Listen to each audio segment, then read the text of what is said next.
Welcome to my first ever video, React for Beginners.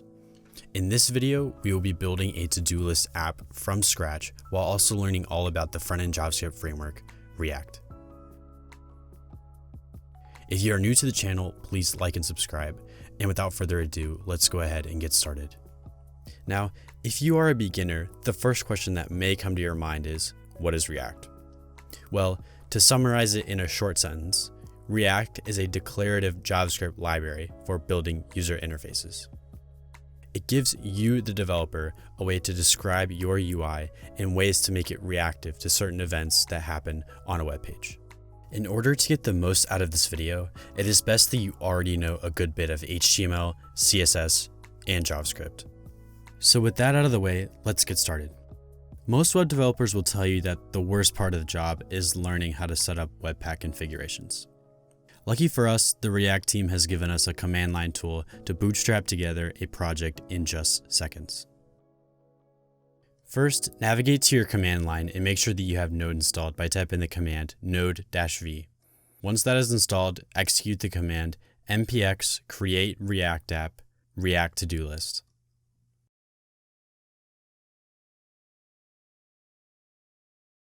Now, open up your new project in VS Code and select the app.js file in the source folder. A couple things to note here. Notice how the return statement for the app function has an HTML-like syntax. This syntax expression is called JSX and is a shorthand way of writing out a tree of web page elements. Under the hood, React is using JSX and React elements to construct a virtual DOM. In this case, DOM, or Document Object Model, refers to the underlying tree of HTML elements that make up a document. In order for React to update the real DOM that we see on a web page, it has to build a new virtual DOM, compare it to the old one, and update only the elements that have changed in the actual DOM. React is referred to as a declarative UI framework, meaning it has a level of abstraction between what you write in JavaScript and what is outputted to the DOM. Before we start building the to-do app, we need to install some helpful extensions in VS Code. First, I have Prettier installed for formatting JavaScript code that I write. I should also note that I have auto format on save set to true in my VS Code settings. Lastly, I have ESLint installed for JavaScript linting. Also, it is not necessary, but you can go ahead and delete app.test.js, setup.test.js, and logo.svg from the source files. We won't be using them. Alright, so jumping back to the code, I'm going to start by deleting the header component and replacing it with a paragraph tag that says React to do. Our app will consist of three main components: to-do form, and to-do list. To-do form will be responsible for rendering the form necessary for us to add a to-do to the list. To-do list will be responsible for rendering the list of to-dos in an array, and to-do will render a to-do from the list. All of our functionality will be in app.js, which will serve as an entry point for our app. React utilizes a component architecture for building user interfaces. You can think of a component as a small piece of a larger user interface made up of many different components put together. For example, when looking at sites like Twitter, the Twitter feed, tweets, sidebar, and user items are likely all components. Components are meant to have their own structure and APIs associated with them. Really, the key thing that makes components so powerful is that they can be reused to reduce repetition in your codebase. In our app component, I am going to begin to define some state that will be the home for our app's data. In this case, state can be an object or a specific data type containing information for our component. React then uses this data to determine when a component renders and how it behaves. A key thing to remember here is that state in React is immutable, meaning it cannot be modified directly. In our app component, I'm going to define a single piece of state called to-dos, which will be an array. React gives us a hook to define component state called useState. useState is a function that takes in an initial state as a property and outputs a tuple array of two items. The first item is the state itself, which in our case will be an array. The second item is a function used to update the state. Because our to-do state is immutable, we need this function in order to update the array. To get these items out of the array, I am just going to use the array destructure syntax to extract the first two elements. Now I am going to create a folder called components, which is where to-do form, to-do, and to-do list will live.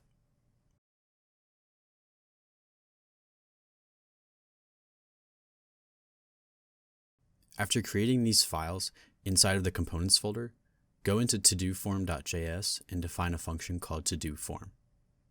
Don't forget to import React at the beginning of the file and export todoform as a default at the bottom.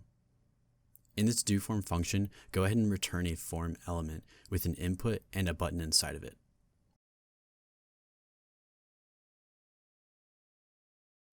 Inside of todoform, we need to define some state to keep track of input from the user.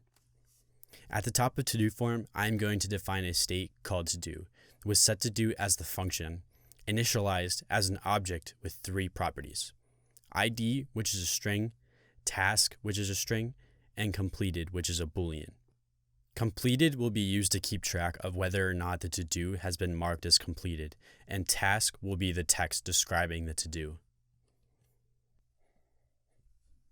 Before we move on, I want to talk about our next topic, which is event handlers.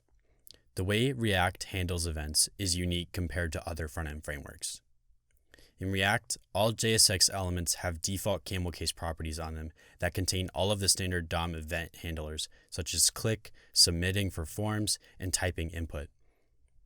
Because we are describing our UI in JSX, we can actually bind JavaScript functions directly onto the elements rather than write out the JavaScript function name as a string like we do in HTML. Event handler functions in React are passed a single parameter, which is a type of synthetic event that holds data from the DOM event. In our case, the only things we really care about from this parameter are the target property and the function preventDefault, which prevents default event behavior. Okay, so now we need to define a function to handle when the user types in input for a to-do so we can keep track of it in our state. To do this, I am going to create a function called handleTaskInputChange that takes in an event as a parameter.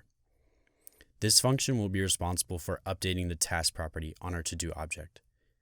In the function, I am going to call setToDo and pass in a new object with the old to-do property spread onto it, and then update the task property with the new value from the event's target value.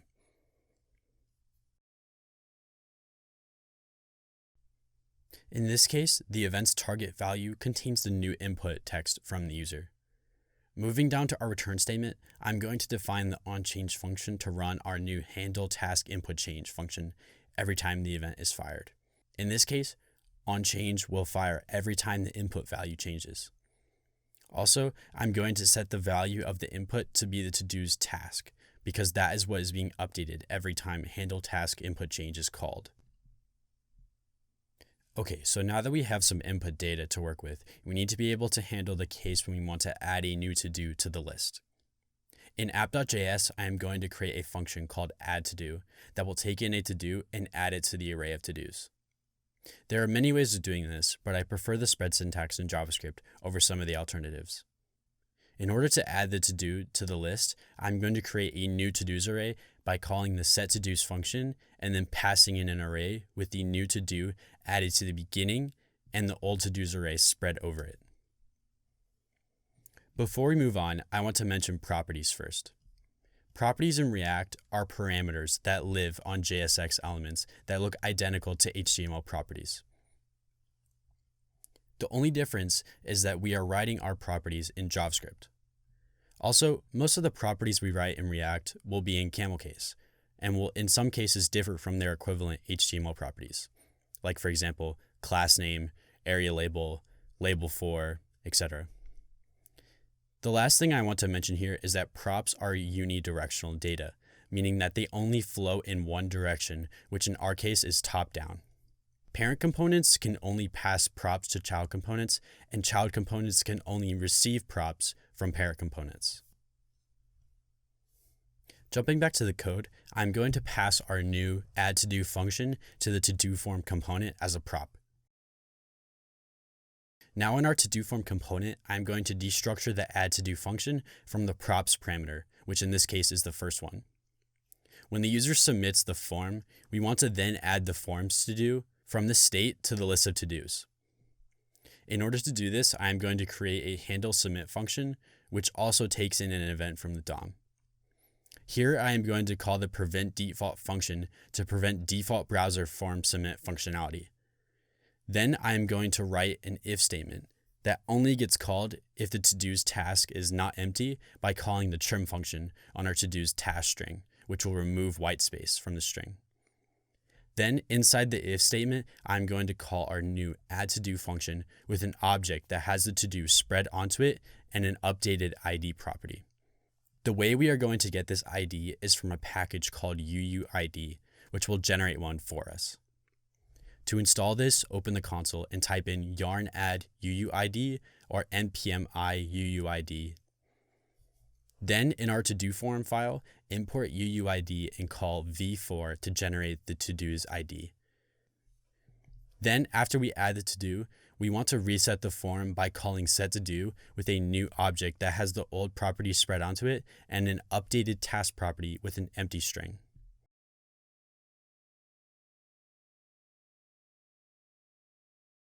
We can now take this handle submit function and have it fire when the form is submitted by defining the form's onSubmit property to be our new handle submit function. Opening up Todo-List.js, I am going to begin to define our functional component called Todo-List by importing React and exporting it as a default at the bottom. From the component's props, I am just going to destructure to-dos and then render an unordered list in the return statement. Inside of this unordered list, I am going to map over the to-dos by inserting some JavaScript with curly braces and using the .map array function. Inside of my map, I am going to implicitly return our to-do component with the to-do object passed in as a prop. Note that when you are rendering a JSX element from an array map, each item should have a unique key attached to the parent element returned from the map. The next thing that we will do is define what a to-do will look like. Our to-dos will have three main elements: a checkbox, the task, and a delete button. In the return statement, I will create an input, which is a checkbox, a list item with the to-dos task, and a button.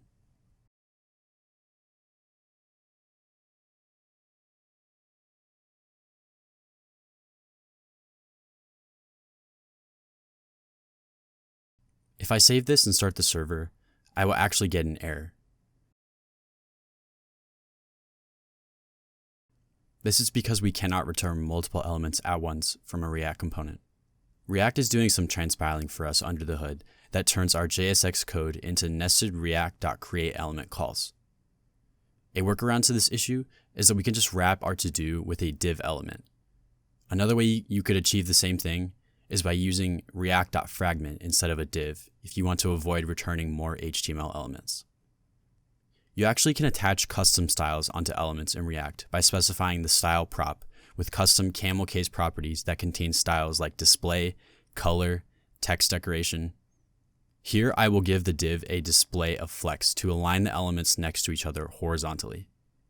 Similarly, for the list item, I will give the text decoration style a value of line through if the to-do is completed by using a ternary expression. Now in to-do form, I will add some text inside the button.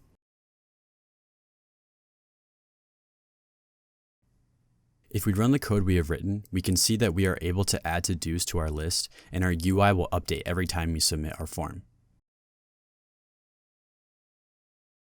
However, if we refresh the page, all of our to-dos will be lost. To fix this, we need to utilize local browser storage so that our state doesn't get reset. In app.js, I'm going to import a function called useEffect. UseEffect is an incredibly useful hook that allows us to provide functionality that responds to certain data or functions in our code. The useEffect hook takes in two parameters: a function, which is the effect, and a dependency array. The dependency array is a parameter that gets used to determine if the effect gets fired off or not. If one or more of the variables in the dependency array changes, the effect will be fired. If the dependency array is empty, then the effect will only be fired when the component is initially rendered. Every time our to-dos array changes, we want to store that new data inside of local storage. To do that, I am going to define an effect that takes in a function and a dependency array with a to-dos state inside of it. Next, I am going to define a unique local storage key that we can use to store this to-dos. In the effect, I'm going to call the setItem function on the global local storage variable provided with our custom local storage key and the to-dos array stringified with json.stringify. Next, we want to populate our to-dos when the app initially renders. To do that, I'm going to define a useEffect with an empty dependency array. Inside of the effect, I'm going to get the to-dos from local storage and store them in a variable by calling getItem on local storage and using the local storage key. Then I am going to parse the string returned from that into JSON using json.parse. Now I am going to call setToDos on this value, but only if it isn't null.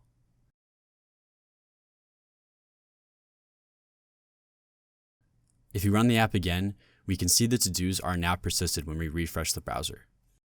We now need to be able to perform actions on the actual to-do. The two actions that I want to implement are toggle complete and delete.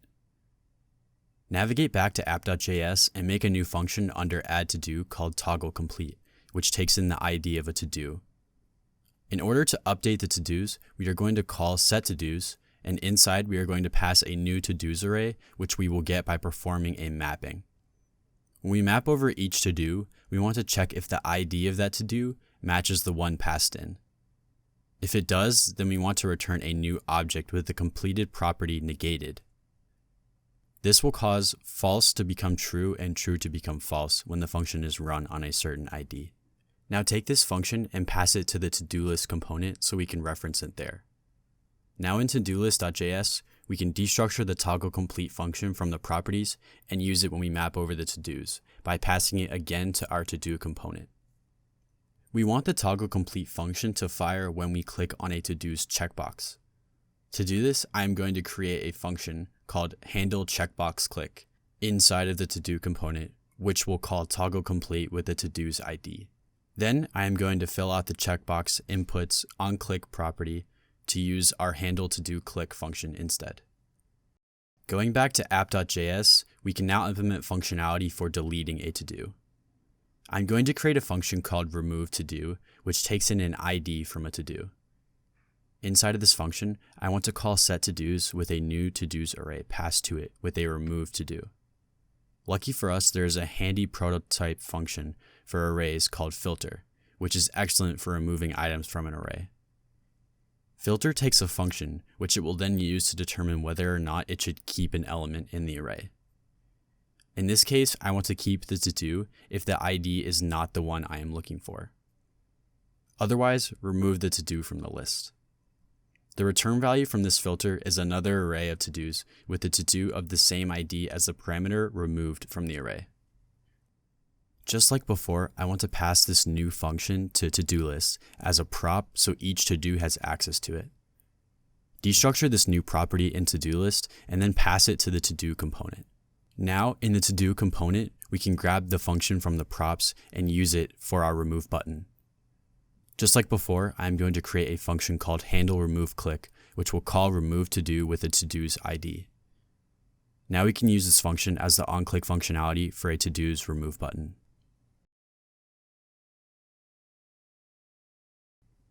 If we run the app, we can now add, remove, and toggle to-dos to complete.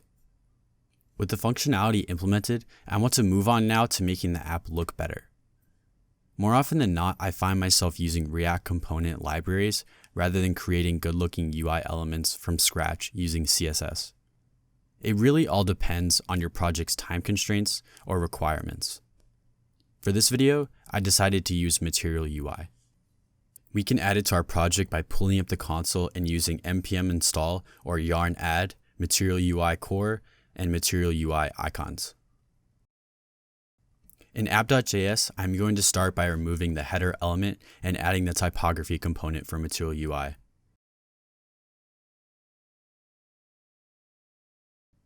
Then change our paragraph tag to a typography component and set its variant to an H1 with some padding added to it. Moving to to-do form, I'm going to import text field and button from Material UI. Then I'm going to replace our input with text field and add a label property to it. Then I will replace the regular button with the Material UI button instead. Lastly, I'm going to give the form a class that we can style. Then in To-Do-List, I'm going to replace the UL tag with a list component from Material UI. In the To-Do component, I'm going to import icon button, checkbox, list item, close icon, and typography from Material UI. Then I'm going to replace the regular list item element with a typography component and set the variant to body1. Then I'm going to replace the input element with the checkbox component and give it a checked property that corresponds to the to-do's completed property, and an onClick function that calls handle checkbox click. Lastly, I'm going to replace the remove button with an icon button and place the close icon inside of it.